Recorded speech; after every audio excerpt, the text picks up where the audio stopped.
Straight to the political break. Navika is with us. Siddharth Singh of the BJP joining us. Keshava Rao represents the Congress. Kamal Farooqi, 35 plus seats for the Samajwadi Party. Not bad. Joins us in Delhi, in the studios there. KC Tyagi of the Janata Dal United. JDU does remarkably well, as expected. In Bihar, Pinaki Mishra of the BJD, part of the quartet which could rule Delhi. 13 seats, along with Maya, Mamta, Jayalalitha. That's 93 seats if this quartet chooses to work together. Indian politics is going to change next year. My first question, KC Tyagi of the JDU, Vinod Mehta, editorial chairman of The Outlook. All numbers will be put on air as we speak, Mr. Vinod Mehta. And that's also an advisory for all our viewers. Okay. Every single number and as many states will be on the screen as we talk. First question to Yashwant Deshmukh, Managing Director and Editor-in-Chief of Sea Voter, who joins us on a Skype connection from Dubai. Yashwant, what's the big story that you have found and how accurate do you think your analysis is?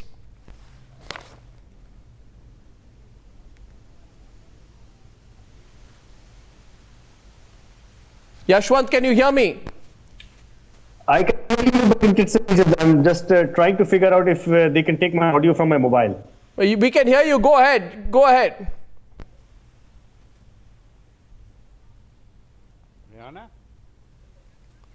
Yashwant, you are on air. We can hear you loud and clear. And what we want to know from you is the big picture you think which emerges from your survey. Unable to hear you.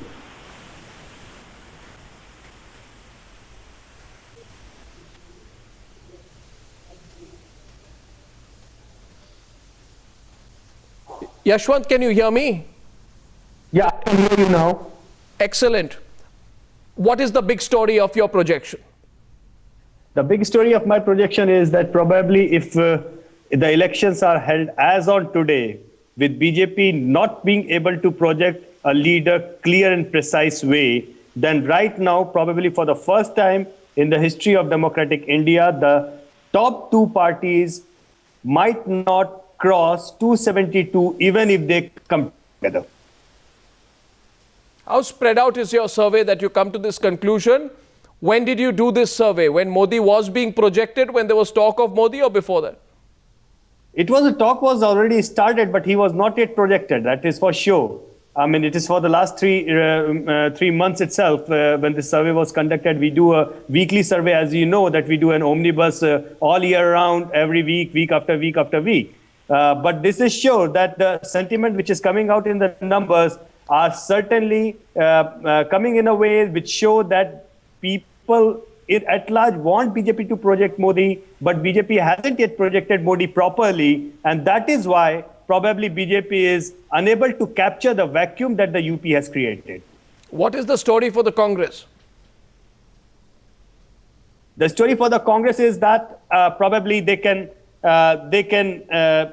go back to the people once and twice. They can still try to figure out the numbers on the debate of being secular or non-secular or unsecular. But the thing is that if you are not giving the governance, if you are not checking the corruption, if you are unable to check the inflation, people are really, really, really angry with you. And don't confuse your probable victory in Karnataka as a mandate for you at center.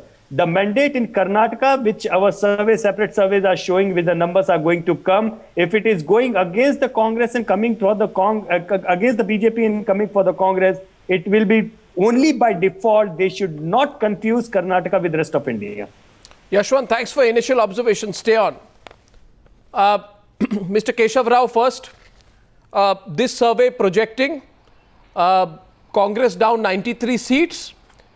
And the Congress is the biggest loser in the UPA, not your allies. Your comments. Well, look, I would not like to sit here and try to challenge the credibility of a survey because it's a survey. And he says as it is omnibus and he has done it in a very right fashion. But question is looking to the figures at Andhra, with which I know, they seem to be fairly right. But question today is, you cannot jump to conclusions about the government formation based on these figures. I'm only taking the Andhra instance here, is a case study. Whoever it is, Question is the leader who is the player in government formation. The play would be, will Andhra, any other parties in Andhra, would they prefer BJP at all? At all. Except for 3 seats that they have given to him. Whether it is TRS or whether it is Mr. Jagan, I think they would rather prefer to be attracted by UPA if it... Jagan, so why would Jagan, with whom you have a most hostile relationship, prefer the UPA? Now you're wooing him because as per this survey, he has 12 seats in Andhra Pradesh and you're decimated down to 8 and you have agreed with the numbers in Andhra Pradesh. I put the numbers up from Andhra Pradesh. Agreed. You're good? Okay. Absolutely, Arnab. At least you have put it 12. I would have rather put it more. Let me put that way. Question is, both Jagan and TRS will be taking only Congress votes. Number one. The base push at that level would be the pro-UPA. I would not say Congress because Congress plus whatever it is. So number two, Jagan has made it so clear that whatever be the outcome, he would not join the NDA. He was only hinting at the BJP.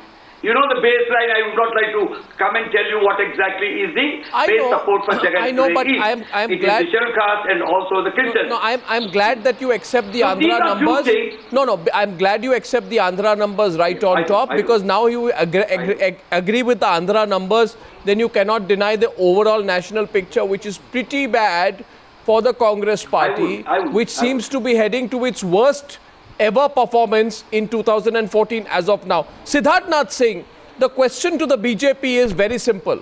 Congress is doing disastrously, but you're not doing well. You are not gaining because the Congress is gaining. In other words, people don't have faith in you. They may have lost faith in the Congress, but they don't have faith in you. Why? Let's look at the national picture again. Arnab, fair. I've understood what you're... Can I answer or not? Go ahead. I'm just putting the graphics up on the national picture as you speak. Go ahead. National picture is NDA can't form government as of now. Go ahead. Okay. Fair enough. Arnab, anyway, this is a sea water projection, so one can get into a debate with arithmetics, add this number here, shift it like this. But the issue is, the larger picture is, which you have highlighted, are 3-4. One is that there is an anti-Congress wave. Now, if there is an anti-Congress wave, then there certain questions do need to be raised. No, please. Why there is an anti-Congress wave? And there are serious, let's be very there practical. are simple answers. No, let's be very practical. No, let's be very practical. No, I'm being... No, people want... No, 1 minute. Mr. Arnab Goswami, if you want... No, I'm sorry. Mr. Goswami, if you want that I should stamp your sea voter and not... I don't want you to stamp any sea-voter or de-voter. Sea-voter and your times now, then please allow me to speak. I answer my question. But allow me to ask you a question for the second time in the hope that you will answer. I'm answering your question. No, you are not answering. My question is very simple. BJP is projected to gain a very little amount. You are not the natural beneficiary of the anti-Congress wave. 9 years of UPA rule, big anti-Congress sentiment. You are not the beneficiary. What is wrong with the BJP? In your view, Mr. Siddharth Nath Singh? There's nothing wrong. There is something wrong. Mr. Goswami, there is something wrong in your own analysis. Oh. So allow me to analyze and give my viewpoint to you. Can I go ahead? Yeah, please. Okay, thank you. I was trying to say there is an anti-Congress wave and your survey says, which you want me to believe from A to Z, is that there is a BJP by default also is not gaining. Now let me ask certain questions, which is why there is an anti-Congress wave that is on major national issues, which is corruption, price rise, mismanagement of economy. Now, there is what you are trying to say, or the sea water is trying to say, is that the regional parties are doing well, and those regional parties which you may call Troika or Quadrilateral is basically these parties which Samajwadi Party or the TMCs and others are there. They are gaining. Now, you yourself, as times now, have been after and exposing the misgovernance in Samajwadi Party rule in Uttar Pradesh and also in West Bengal. Time and again you have been doing that. This I'm you putting want numbers. the voters to believe This I'm putting that numbers. they are the ones who are going to give the governance. No, so I don't think that it's going to be so simple to fall in that trap and say that BJP is not gaining, but BJP, because at the end of the day, these are the national issues which will dominate and they cannot be answered by the regional parties. Kamal Farooqi, as I come to you, completely dodged my question. You avoided my question. Yes, you skipped my question. You substituted your aggression with an answer. No, I'm sorry, I didn't. I didn't because I've questioned. I've questioned the legitimacy of your analysis. Oh, Mr. Goswami, you must answer me. I've questioned the legitimacy of your analysis. Mr. Siddharthnath Singh, there is zero analysis. I only put a number. You choose to agree with one part of the number which shows Congress is down 90. I'm also he doesn't like the numbers, and when you don't like the numbers, then you say the numbers are wrong. I'm questioning the numbers. No, you are not questioning the numbers when it comes to the Congress. Mr. Siddharthnath Singh, you don't like the numbers, so just saying numbers are wrong is not going to help you. The issue here is that corruption No, I'm not. I would love any number. Numbers have no relevance to me. That hasn't quite worked because corruption applies as much to the BJP in Karnataka as it does to the Congress at the centre. So why don't you answer the question, why is the BJP not able to capitalize on the anti-Congress vote? Is it because there is too much of a public fight on who's going to be the prime ministerial face? And there is also a question being raised whether you are a viable alternative. Possibly. Possibly. Now here's a question. My next question. I don't know what Navika. Firstly, I don't know what is the question sheet which has been placed to the public or to the voters. But at the end of the day, it is not the numbers.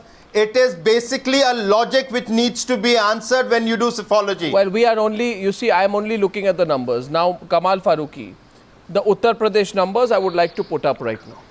And you can take a close look at them. What the Uttar Pradesh numbers show is that Congress is down from 21 seats in 2009 to 6 seats. Samajwadi Party does not get the 50 seats it wanted. If anti-incumbency begins to set in, Kamal Farooqi, then what happens is the Samajwadi Party may not gain as much if elections happen 1 year from now. Remember, these are numbers of January to March. January to March numbers show you are getting 35, so you're already losing ground compared to when Akhilesh came to power. How long can you afford to wait? The longer you wait, your number could be down to 20s. Surely you cannot risk that. How do you look at the UP number, and what is the national story in your view which it tells? How do you also look at the national story? Yeah, no, first of all, I'm not talking from the political point of view. I'm talking from the facts and figures point of view and what our friends C voters have given us. So it's a very good platform to talk about the whole thing, and we must understand that they have taken into account both the corruption, what Mr. Siddharthnath Singh is saying, as well as the mismanagement of BJP and Modi factor also, which I'll discuss later on. But right now you are talking about the UP.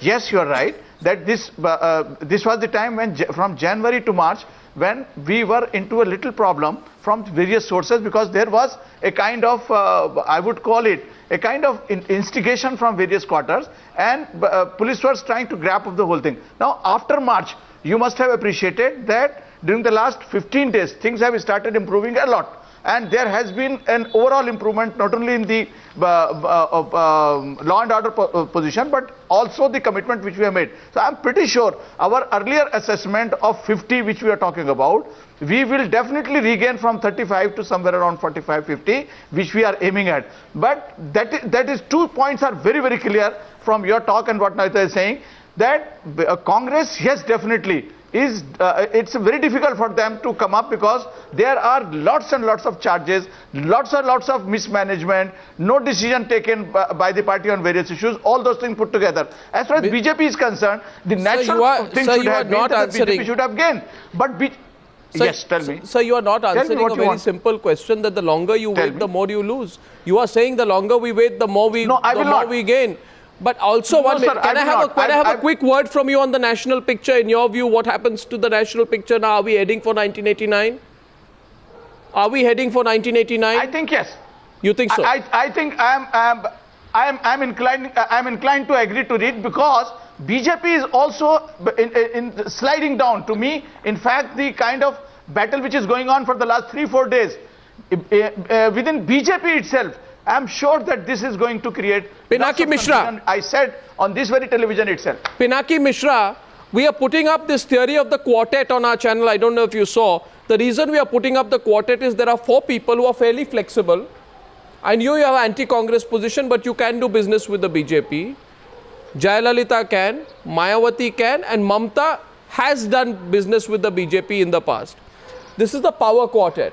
The total number of the power quartet as per C-voter projection is, I think the number is 93. I don't know if Yashwant Deshmukh is still with us. Yashwant, are you there? We lost Yashwant's signal. But can this group work together? Pinaki Mishra.